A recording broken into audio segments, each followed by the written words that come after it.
Welcome back, folks, to the WP-Tonic show. This is episode 391. We've got a great guest on the show, folks. This is going to be a great interview. It's going to be multi-layered. We've got Matt Hugg with us. Yep. Hugg. Sorry, Matt Hugg. It's okay.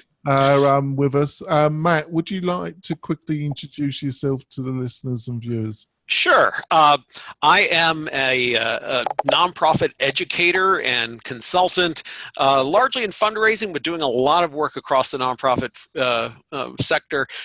Been doing this for about 30-some years and opened up a new platform for education in nonprofits called nonprofit.courses. And so far, 350, actually more than 350 courses up there in a variety of disciplines, from accounting all the way across to whatever Z would be in nonprofits. That sounds great. And I got my co-host come back from a little break. Cindy, you'd like to introduce yourself to the listeners and viewers? Hello, everyone. Cindy Nicholson here from thecoursewhisperer.com. So I help people who want to create online courses, but need a little help making it happen.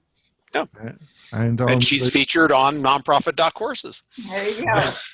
And I'm the founder of WP-Tonic. We're a WordPress-focused development and marketing agency that specializes in building courses with LifterLMS and LearnDash specifically. And if you got fed up with your present SaaS solution and you're looking for the freedom and flexibility of WordPress, we're the company for you. And so, I can say that I'm when you go to nonprofit.courses, you'll see a Lifter LMS demonstration. That wasn't intended here. It was just kind of something we had. So what we're going to do, folks, what we're going to be discussing in the show is Matt's experience of building a platform which sells courses not only for himself but for other people as well, using open source software. His experience with non-profits, the specific requirements they have, and also, writing for the web and writing content that is suitable for a website that does engage and drive people to your website in general, and specifically if you have a learning management system or membership site. So it should be a feature-rich discussion. So, Matt, so how long have you been running nonprofit.courses, and why did you start it? What was the need that you saw that you were going to help with?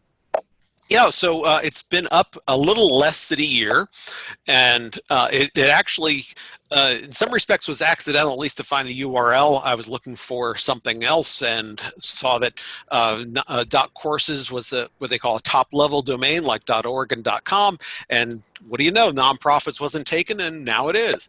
And I originally, in fact, got involved with LifterLMS and looking to do my own course because I saw that a lot of people were out there who were looking for good information and didn't have either the time, the resources to go to a conference or take a graduate program. And I teach in a lot of graduate programs. I teach fundraising and nonprofit management I've taught in 4 different programs. And yet that's a serious commitment. Even going to a seminar these days or going to a local professional association conference is a real commitment to take the time out of your day and to pay the money and to do all that. And it's not like I don't want people to do these things. I really think those are important. But when your boss shows up at your desk today and says, by next week, I want to have a social media plan on my desk, you don't have time to wait for that conference. You need to get that stuff now. And so the idea is to go directly to a one-stop shop where you're going to have a variety of voices and be able to grab the content you need that's going to help you with that. And the same is true if you have volunteers who you need to ramp up on some particular skill, or if you have a board, you're going to have a board meeting coming up and you want to talk about planned giving and you want everybody to be on the same page with that.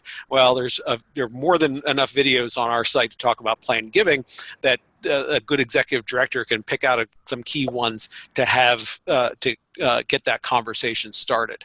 So it's just this on-demand learning opportunity. And also, so yeah, a lot of the courses on nonprofit courses are for sale from a pretty broad price range, from like $10 to $500 or something, even more. On the other hand, a chunk of the content, I'm committed to having at least 50% of the content free, because it's important, A, to support the nonprofit sector, and there's a lot of good stuff out there that people have that they're offering, and I want to kind of tie it all together. Well, yeah, please. So, just a follow-through question before I throw it over to Cindy is, why WordPress? Why LifterLMS? Why did you choose that rather than a fully SaaS like Kajabi or Teachable? Why open source and why LifterLMS? Well, I'll tell you, it started with my son. He kind of got me into WordPress, but then once I discovered how flexible it was, the ability to add plugins if I needed to, add some design, and you know, it was a gradual thing. Believe me, when I first looked at it, it was like, oh my gosh, what is this? And then I started adding all the parts together, and it really made a lot of sense to me. I did some research and discovered Lifter. I felt really good about it. I had a chance to talk to the leadership of the company a little bit, and I had some assurance that, you know, it wasn't going away anytime soon. And it was a bit of an investment, not huge, but you know, it was. I had to kind of jump in on it, and that's really worked out well too, because it divides the courses out from posts and from pages and other, and membership as well. So it really had the flexibility. Now, I will tell you, I have used LMS. My experience with LMS has been the academic world, with things like Brightspace and Moodle and Blackboard, and there's another one I'm forgetting, but and I found that those and things like them were too complicated for what I wanted to do. There was a real balance between sophistication that I didn't want, that actually some of them, I won't mention the name of one I actually started with, that forced me to have certain features that I didn't want, whereas Lifter, I was able to opt out of some things and make it a cleaner site, which I was really looking for. And I wasn't looking for the academic, you know, what I had to build for the teaching I had done, you know, in a university. That's fantastic. Cindy? Yeah. So, well, I don't know if you've had a nonprofit on the podcast before, Jonathan. I've only been around for a year, Matt. So, Sure. Jonathan's been around for a long time, but Can you tell? Yeah, exactly.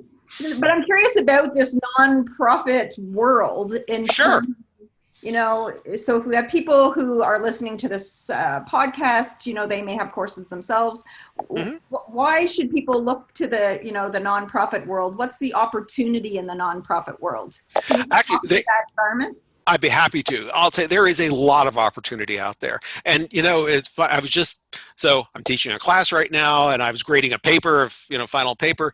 And this fella said that he has to convince his leadership that nonprofit doesn't equal poverty. Because a lot of people think that, and it's not the case. I'm in Philadelphia, right? And in Philadelphia, the biggest employers in the city are nonprofits. And we're talking about 3 major universities, a lot of significant schools after that, a couple of health systems, an insurance company there, and of course then there's the big social service agencies, right?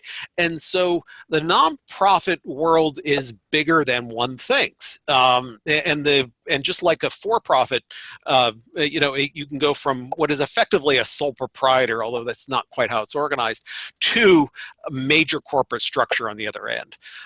So there's a lot of good opportunity out there, especially in education, to get people up and running on things. Healthcare has really done well with this. I mean, having a healthcare management degree is normal these days, where the doctors used to run the hospitals, right? Now the healthcare managers do, and the rest of the nonprofit field is really getting into that. And I mean, the last 10, 15 years, you see a lot more good, solid education for that. But back to my point earlier, there's always that gap in there where people need to be able to grab stuff quickly. And that's for folks who are doing courses, that's a major opportunity. It's also, honestly, good content marketing. One of the things that I find is a lot of my folks who are have courses on my site are doing it. They provide, one of the rules of my site is it has to be educational, no infomercials.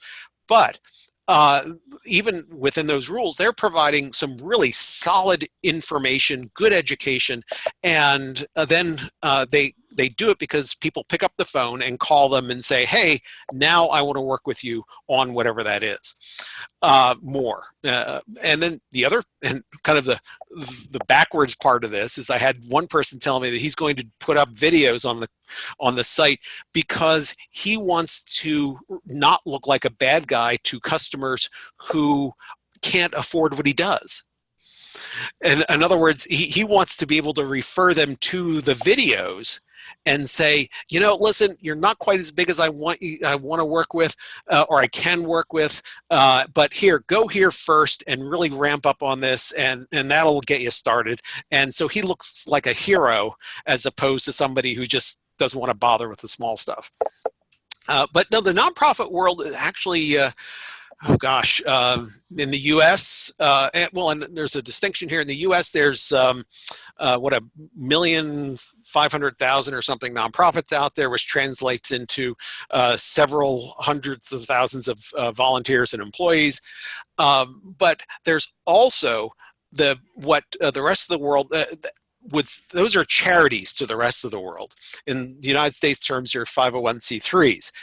There is a class of nonprofits that aren't charities, that are the mutual insurance companies, that are the credit unions, that are the chambers of commerce, that are the cemetery corporations. And these don't receive charitable gifts, but they do get charitable they get benefit through the nonprofit codes worldwide. This isn't just an American thing. And so you can work with nonprofits at any number of levels in any number of ways and get a lot of benefit out of it as a business. Yeah, I just think the online medium is just such a great opportunity for the nonprofit industry, just because of the access to the information is so much easier, and it's not necessarily people who are there for long term either. Well, and actually one other thing that comes to mind is I had a friend of mine with a software company who does a lot of social media tell me that the best time for them for getting people looking at their social media is on Saturday night, which totally blew her away. It's like, why is this? And the answer, I think, is we postulated that it is because nonprofit people work a lot of long hours and work a lot of odd hours. And so they're not going to open it up on Tuesday at 10 o'clock when they're at the desk. They're going to be on the living room couch looking at it on Saturday night. Yeah, that's interesting. Jonathan. Yeah, I think it's a fantastic idea because I like what you said, you know, a lot of these non-profits, they're volunteers or they're people that haven't had an enormous amount of experience about various aspects involved in running a non-profit effectively, and having one place to go to and having a number of separate courses around other subjects is just a fantastic idea, Matt.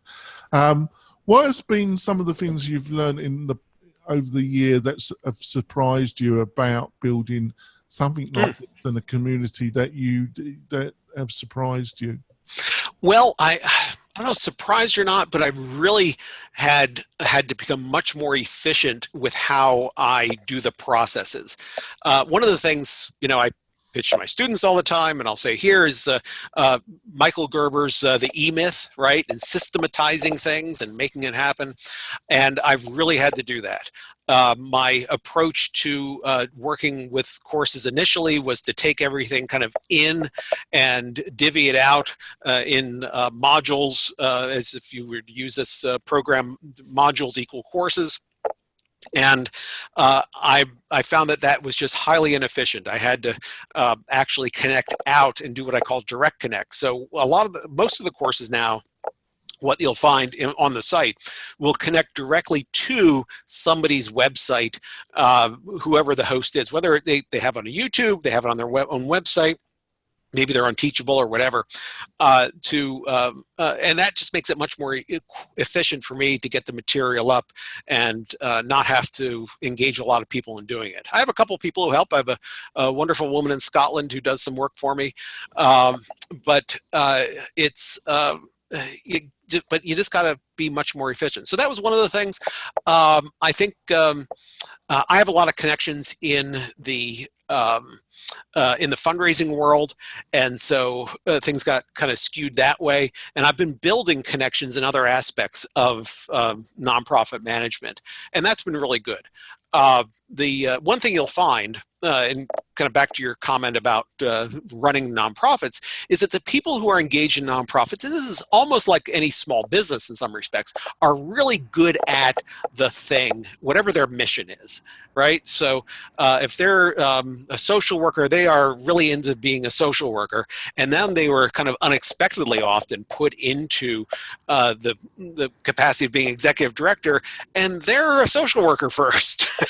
And so they got to figure out all this other stuff. So I like to characterize them as intelligent, very intelligent actually, but newbies to whatever they're doing, to what it is, and then they gain experience, of course, over time with that. And my mission is to kind of ramp them up more quickly, and I found some good interest in that. Right now, I am a bit of a content vacuum cleaner, so I've been sucking up content to have on the site, and to assure people that this is good for them as a business as well as for the nonprofits. And I think that's important. And the idea here is to build a community where I think of it as every time you drive down, you see a Home Depot, you're going to see a Lowe's. If you see a McDonald's, you're going to see a Burger King across the street, right? They're competitors, but why are they close to each other? Because they bring in more business for each other. And I think folks are starting to wake up to that and say, yeah, if my content is out there on my own site getting 10 or 15 hits, views, right? But if I'm in with everybody else, now it's funneling into getting many more views because they're there to look at other things, and they're going to pick up, oh, hey, there's an interesting one, and go see theirs too. So a bit of a marketplace. Fantastic. We're going to go for our break. We'll be coming back in a few moments. So we're going to be discussing with Matt some more about his own journey and about the non-profit world. We'll be back in a few moments, folks. So far, so good? Yep, fine. Okay. We're coming back. We've had an interesting discussion about a unique platform that Matt's been building in the non-profit world using LifterLMS, one of my favorite learning management plugins in the WordPress ecosystem. Cindy, got a question? I do. So you don't have to be a nonprofit company to post courses on your site. Is that? Oh, of course. Correct? Yes, you're right. You're exactly right. In fact, I don't know that I have any nonprofits yet as content providers. Yeah, so that's why I think this opportunity is so cool, because it could be anybody. So tell me about what kind of topics you think nonprofit companies would benefit from, and what are some of the more popular courses that you found that people are investing in?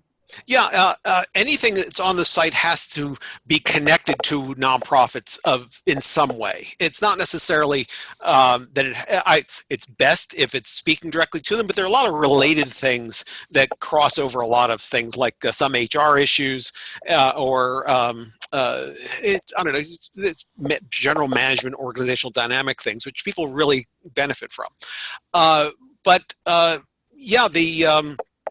I'm seeing a lot of interest in starting nonprofit material.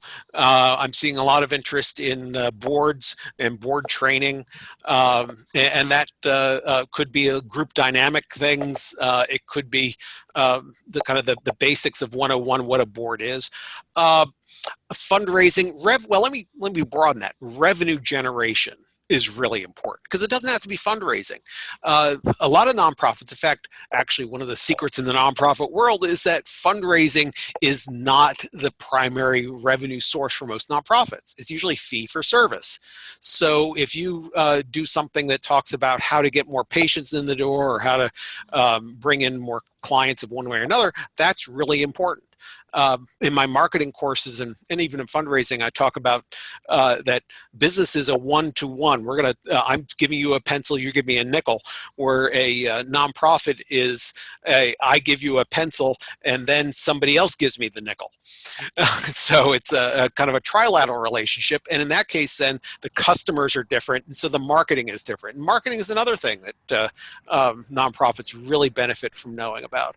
So yeah, there's a lot of topics like that, a lot of niches that are specifically nonprofit focused, but then a lot of them that are more broad that can be brought to the benefit of the nonprofit world.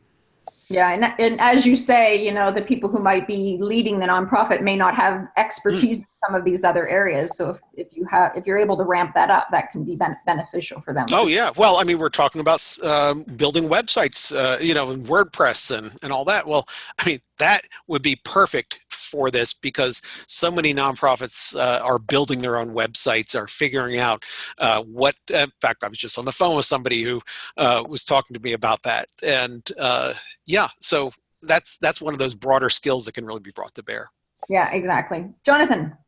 So also, do you see a big possibility with non-profits with their own requirements to train and get up to speed volunteers and other people in their organization? Yeah, I think there is. Well, first of all, there's professional certifications, and some of the material on the site actually qualifies for professional certification points or credits or whatever their organization is calling them.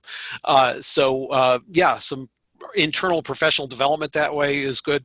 I actually would welcome, I don't have any yet, but something I've been playing with is for an organization to put their material on the site and have it free for those people within it, and then maybe paid and money would go to the organization for specific in-house kind of training, whether it might be certain protective services training or, you know, whatever it is, so that they can actually benefit from that, as well as the other people who might take it. So yeah, there is really good opportunity that way for internal training for the staff, for sure.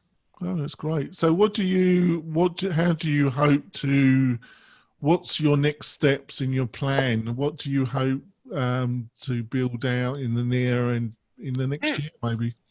Well, like I said earlier, I'm being a bit of a content vacuum cleaner.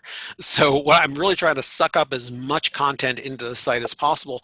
And really what I'm looking to do is build viewership. I want folks to kind of have a pretty good viewership now. I want to get a lot of viewers, a lot of people coming through. I really want to make this work. And eventually, we didn't talk about revenue model, but perfectly open to it. The revenue comes from affiliate connections with providers, right, who are charging, and then eventually for advertising. I'd like to see folks who want to connect into the nonprofit world be able to put up advertising and get known through their presence on nonprofit.courses. I think that will benefit, that'll keep the free courses free, but also will benefit the nonprofits because they'll see certain vendors out there that they want to connect with one way or another. So yeah, just building the content and then the viewership is where this is all going right now. Oh, that's fantastic. So as I say, click early and often. So, Cindy? Yeah, so just to follow up with that, I guess because you kind of have two different types of customers, so to speak. You have the people who want to post courses on your website, but also then you want the nonprofit organizations to come to your site to buy the courses or see them, right? So how do you manage all of that? Because there's kind of almost two different people that you need to attract to your site. Yeah, I'm most of my content right now, with a couple of exceptions, I'm starting now to have people come to me and say, hey, this is really cool, I want to put something up, which is great. But most of my social media, my emails and all that is going to people who are potential viewers. I also have actually the first one is in the queue and others are coming for the content experts, some social media and other things out there for that. I put out a weekly, sometimes semi-weekly, twice a week, something I call new course alerts, which tells folks what new things are on the site to, kind of engage them that way. But I've been trolling YouTube. I've been doing other things. I have a couple other clients for some other projects, and I happened to type in like 7 Faces of Philanthropy, which is a big nonprofit fundraising book from years ago. I wanted to refer somebody to it, and I was looking for a summary, and then I found out, oh, well, these people have done a video on that, so I'm going to contact them directly and talk to them about getting that on the site. But I'm welcome to have people contact me, but so far I've been reaching out to them. And I have to tell you that does control the flow a bit because there are only so many hours in a day. So. Well, and you probably want to do some degree of due diligence as well to make sure that the yes. You're happy with the quality of the course before you put it on your site as well. Is that part of it? Yeah, that's true. And that's the other thing too. There are certain, and I kind of developed that skill through my academic side. So I am a person who would say that looking at a YouTube video is the equivalent of reading an article. I mean, they're largely the same to assign to a class, right? And as I did that, and I really developed a bit of a library for my students, I'm able to pretty quickly triage what is quality, good content for this and what isn't. And so I kind of apply that skill to what we're looking at here. We're not going to get any robo voices or anything like that. That's not where this is going. Yeah, exactly. Yeah. Jonathan. Oh, that's great. Before we wrap up the podcast part of the show, and hopefully Matt will agree to stay on for some bonus content, I just want to talk about one of our great sponsors, and that's WP Fusion. And what is WP Fusion? It enables your WordPress and your learning management system to really communicate effectively with your CRM, like ActiveCampaign, Drip. There's a host of them in the market at the present moment, and it puts that communication on steroids, so you can do these great automatic marketing funnels that everybody's talking about, and really personalize the content that you're showing to different people that are going through your website. It's really interesting. It's really important. So if that sounds interesting for yourself or you're working for a client, go to the WP Fusion website and use the coupon code WP-Tonic, all uppercase, and you'll get an exclusive deal. You'll get 25% of any of the packages that WP Fusion offers, and they've got a lot of training on there, and you can see how easy it is to integrate effectively with your WordPress website, your learning management system, with your CRM of choice. Before we wrap up the show, I'd like to say that we're going to be doing a webinar. Unfortunately, last month's one we had to cancel because we were having some technical problems. They've been sorted out, folks. So we're doing a webinar, a free webinar on the 7 things you need to know before you do your first course, and we'll be doing that in May on Thursday the 30th at 9 a.m. Pacific Standard Time. And if you want to register for that, all you have to do is go to the WP-Tonic, wp-tonic.com/webinar, and then you can register for free, and the course is also going to be totally free, the webinar, and you'll be at the lovely live company of Cindy for an hour, and we're going to cover a load of stuff. We're going to see you next week when we're going to have another excellent guest like Matt. Like I say, if you want to see the bonus content, go to the WP Tonic YouTube channel. I normally post the full interview plus bonus content on there before you can listen to it on iTunes, or you can go to the WP-Tonic website and there'll be a full set of show notes and resources. We'll see you next week, folks. Bye. Sorry about that. That was a mouthful, but no, it's fine. Actually, yeah. I'm going to look into this. I like that idea about your the Fusion product you're talking about, but also send me a note on the webinar because I'm thinking I ought to push that out to my content providers. Oh, that's been fantastic. I'd be happy to do that because I really want people to. I don't know, Cindy, if you've gotten anybody, but I've been talking about you.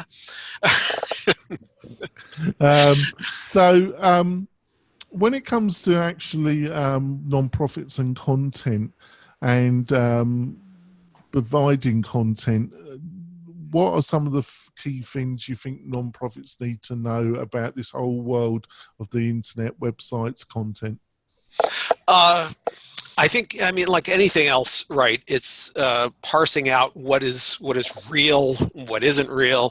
I think there's a real dynamic there. In other words, and that's one of the things. I mean, plug myself here, right? I'm the number one rule for my website is it's educational, and everybody I speak to, they get that, and so their content is educational. That's not the case for everybody, and so being able to discern what's education and what's kind of infomercial is important. What other things so far as content goes? I think that putting out. I mean, we talked earlier about writing and about getting things in a kind of a graspable format. One of the I don't call it an issue, but a lot of my content providers, and I talked to them about this, put out long stuff. They're putting out like an hour webinar. No. 20 minutes is really good, right? Think about our tolerance for sitting for a TV show and being able to have something that's really tight and you're distracted and all that. So less is more, and being able to chop things up into smaller pieces to get folks focus. That's really important because so many people just not only do they lose their attention on it, but they also get distracted. Something else happens, they have to stop. You don't want them to stop on minute 15 of 50. You want them to stop on minute 12 of 15 so that they can come back and finish it up easily. I think that's so right. I also think a lot of people, in a lot of non-profits that I've worked with, are like a junior or somebody that's got an English degree. They're kind of thrown on to the website, and it depends on the resources and the maturity of the organisation. Mm-hmm. But a lot of them don't realise it's a combination of social media, video with written content in a semi-engaging format. Would you agree with that? Well, I'll tell you, not only agree with it, I can prove it. That in fundraising, multi-channel marketing is much more effective. You can't, like this whole idea of, well, direct mail is dead. Direct mail isn't dead. Direct mail, like, think of movies, right? Television didn't kill movies. Television made movies do what they did best, which is tell a really different kind of story than a television show. And the same thing with direct mail and social media, right? That when you use them in combination, it's much better. And the same thing on a website, using different kinds of media, the written word, video, audio, right, is much more effective than just plastering stuff up. The other thing that's really much more effective is you can have the same words, the exact same that you would in a paper document, but formatting it is huge. And being able to format something so that it's easily readable and you pick it up quickly, as opposed to having big, thick block paragraphs. You'd be surprised. I mean, we've been talking about this for years, but people still, big, thick block paragraphs because they don't understand that it's a different writing style. I mean, one of my frustrating clients on my writing side of my world are English majors because they, and God bless them, they know all the rules. but colloquial English does not follow all the rules. And so being able to know your audience, which is another part of this too, right? Knowing your target audience and who you're writing to, having that avatar out there in your head of that person who you're writing to or who's going to be at your website. Those are major things to keep in mind. All right. Cindy? You're speaking my language there, Matt, because I think it's especially important with the medium too, to be super concise, super clear as to what you're conveying, because there's so many other distractions. Oh, yeah. If you're going to a lecture hall, well, you're often stuck there for the hour or what have you, whereas on a computer, you can flip over easily to other websites. Like it's even more important to be super concise with your message when it comes to being online. So anyway, you're speaking my language. Well, the other thing too is stories.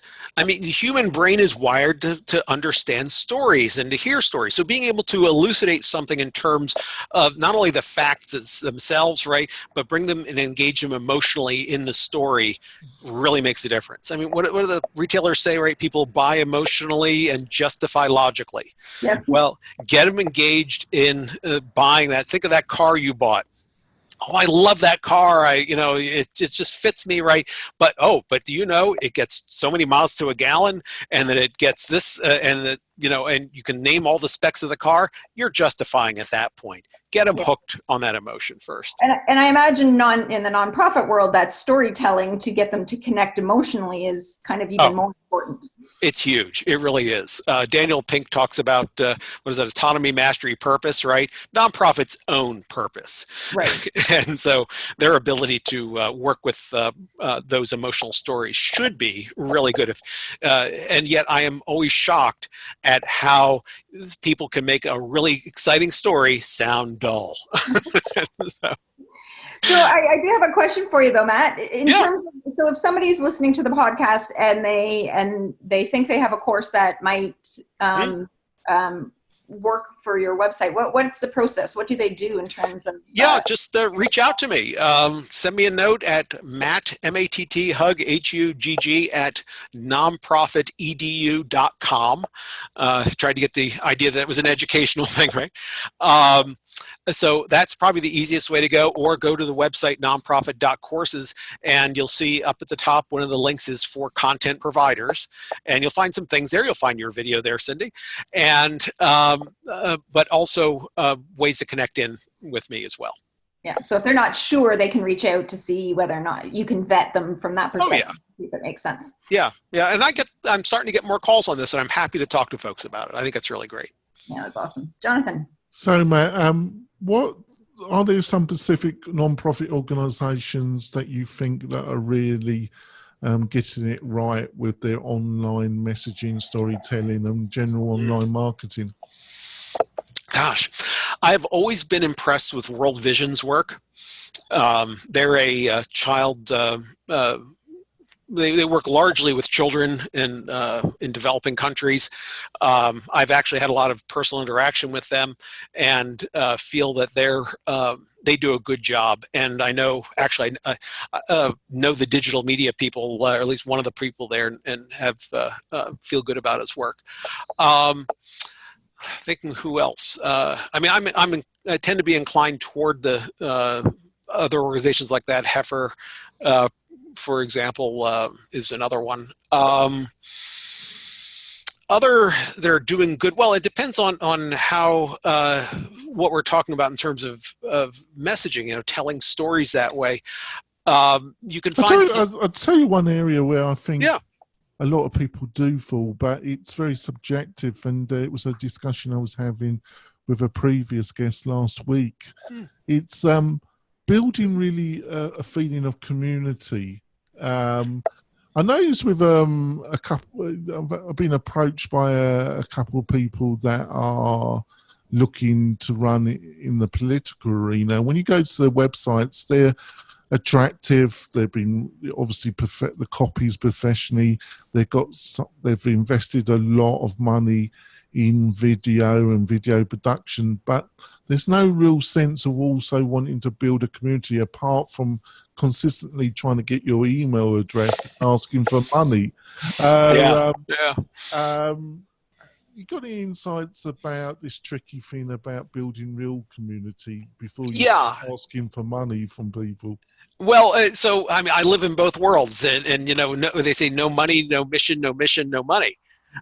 But first of all, telling stories that are authentic, and that's and you know, authentic is a really kind of a hackneyed word in so many ways, but it's true that if you get somebody's personality out, it really makes a big difference. And people overlook all sorts. Believe me, I know people look over all sorts of imperfections based on on things, right? And if they like you, if they want to connect with you, so that's one. Another one is consistency, is being able to tell a message all the time that is within the realm of what you're doing. Think about, I like to, especially in the nonprofit world, remind folks that we are in largely more in the advertising business than the journalism business. In other words, we can tell the same story different ways time and time again. But one thing we can learn from the advertising business is that the advertisers who are always there, even with little stuff here and there, are the ones you remember. And that's the community you build. A lot of nonprofits, this is kind of outside the nonprofit world, might be a little known fact, even outside fundraising, that back to, I was talking about direct mail earlier at one point, that people who send you small amounts of money over time will leave you in their will at a much higher rate than somebody who makes a big gift. And that's fascinating because they feel part of your community, and you may never have connected with them personally, but they feel like they know you. They feel like you are part of their family, and they want to see your mission continue. So these are the ones who tend to be giving in the will, as opposed to somebody who you talk to and you do the big major gift score. But those little drips are really going to add up over time. It makes a big difference, not only in their regular monthly giving, we'll say, but in that final giving when their will matures, as they say in the business. So building that sense of community, consistency is huge. It really is. You can't just be a one and done thing. All right, Matt. I'm going to wrap up the bonus content now. It's been a blast talking to you. You're going to have to come back. Well, thank you so much. I really come back on the show. I think we've covered a lot of interesting content. Like I say, folks, if you're watching this before the 30th of May, we're doing a free webinar. The 7 things you need to know to do your first course. It's with me and my better half, Cindy. We'll be doing that at 9 a.m. Pacific Standard Time on the 30th of May. So if you're watching that before the 30th, please join it. You can go to WP-Tonic/webinar and you can sign up for free, and you'll be given some reminder emails so you don't miss joining us live on the 9th. On 9 a.m. on the 30th of May. We'll see you next week, folks, where we're going to have another great guest like Matt. Speak to you soon, folks. Bye. Thanks. Bye.